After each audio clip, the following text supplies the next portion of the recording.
Donc maintenant, voilà, je vais vous présenter la solution sur laquelle je travaille depuis les 8 dernières semaines. Donc afin de détecter les vols de mots de passe sur le Wi-Fi par un attaquant donc, qui ici sera automatisé afin de s'en prémunir. Donc cette attaque, on peut la représenter par quelque chose de très simple qui se passerait dans la vie de tous les jours. Un exemple concret de style, un client qui veut échanger des données au sein d'un bâtiment, donc qui fait des allers-retours. Donc ici, ce client sera la personne connectée au Wi-Fi. Et donc l'attaquant, si on peut passer à la diapo suivante, ce qu'il va faire, c'est qu'il va déconnecter ce client. Donc ici, dans notre exemple, il pourrait faire oublier au vigile que la personne est connectée, ce qui va forcer le client à devoir redonner ses identifiants. Et à ce moment-là, l'attaquant va en profiter pour dérober ses identifiants de style mot de passe et par la suite va pouvoir donc s'introduire sur le réseau de manière légitime car il n'aura pas forcé la connexion, il se sera identifié avec un mot de passe et donc pourra par la suite donc faire des mouvements latéraux en 52 minutes si je me souviens bien. Et donc la solution c'est de détecter donc, cette attaque. Donc, détecter la déconnexion du client, donc, qui est la phase durant laquelle on aura donc, le vol des mots de passe, afin de pouvoir prendre des mesures de style changement de mot de passe ou bien interdiction d'ajout de nouveaux utilisateurs au sein du Wi-Fi, ce qui empêchera donc l'attaquant d'accéder au réseau. Donc, pour mettre en place cette stratégie, on aura trois applications disponible. Donc on va utiliser donc Corelight, qui est un capteur qui va fonctionner sur une Raspberry Pi, donc quelque chose de très petit qui peut se mettre partout, qui va donc capturer le réseau.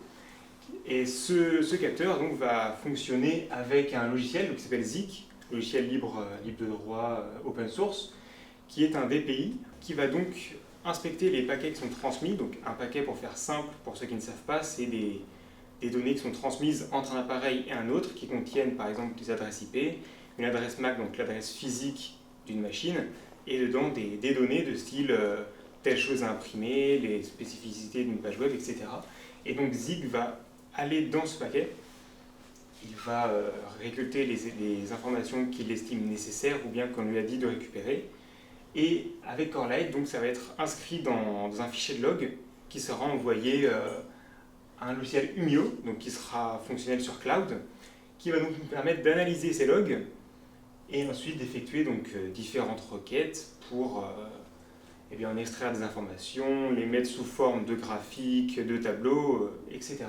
La solution qu'on a mise en place au sein de TR6 ici, c'est qu'on aura donc le capteur qui est connecté sur le switch, car toutes les informations devront forcément passer par ce dernier pour communiquer soit avec d'autres PC, soit vers l'extérieur.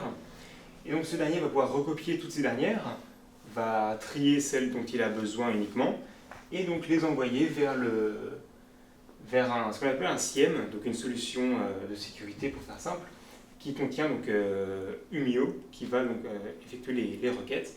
Voilà, en détail, donc plusieurs utilisateurs qui seraient connectés au Wi-Fi, qui donc vont échanger des données. Et on aura donc Corelight et Zeek qui vont inscrire ceci dans un fichier de log et envoyer à Humio. Et donc, à partir de là, on s'est demandé comment est-ce qu'on va faire pour détecter cette attaque. Et donc, pour ce faire, il faut déjà distinguer une déconnexion d'un utilisateur de manière lambda, donc quelqu'un qui, par exemple, va s'éloigner du bâtiment et donc se déconnecter parce qu'il ne capte plus, de une déconnexion effectuée par un attaquant, donc qui ici sera un attaquant automatisé. On a donc deux identifications différentes, donc deux exemples. Donc, dans le premier cas, nous avons une déconnexion volontaire de quelqu'un.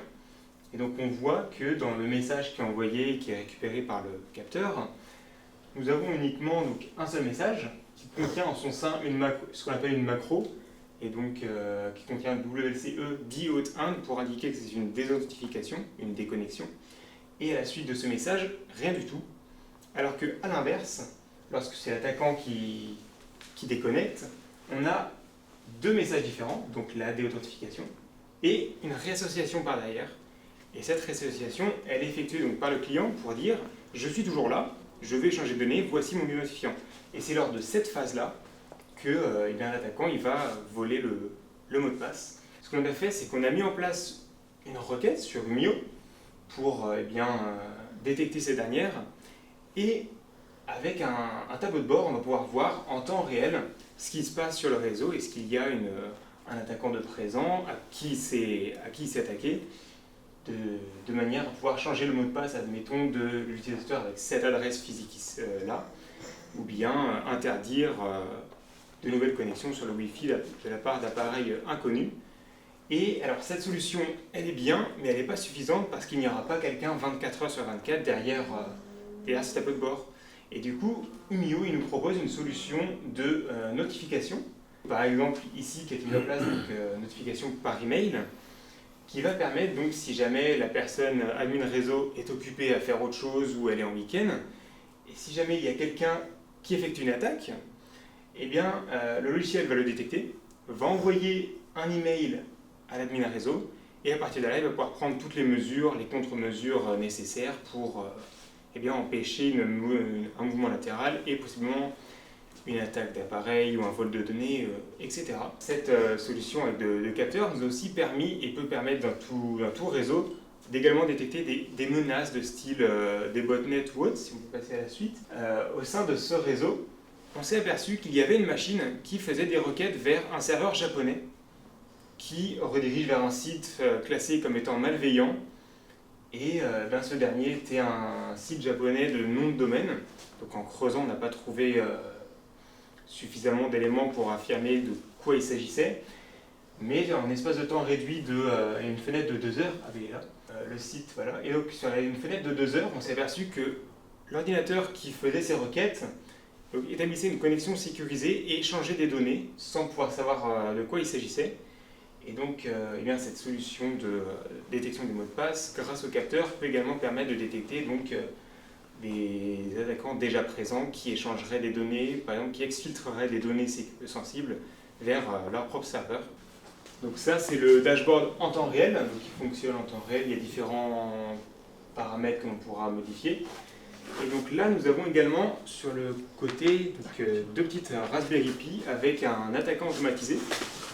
Donc voilà. Et donc cet attaquant, ce qu'il va faire, c'est qu'il va déconnecter les personnes comme j'ai expliqué, et il va voler, tenter du moins de voler les mots de passe. Et donc avec ce dashboard, on peut voir exactement en temps réel quel appareil est attaqué, ce qui s'est passé, et du coup on peut prendre des contre-mesures. La dernière fois on avait fait une démo avec Pierre Nicolas, là on avait beaucoup plus de résultats qu'actuellement, mais donc voilà pour l'idée de la solution, quoi. On peut détecter vraiment ce qui se passe au niveau de l'attaque Wi-Fi et se prémunir contre ces attaques-là qui sont encore, à ma connaissance, très méconnues du public et contre lesquelles il n'existe pas de réelle solution proposée du moins sur le marché.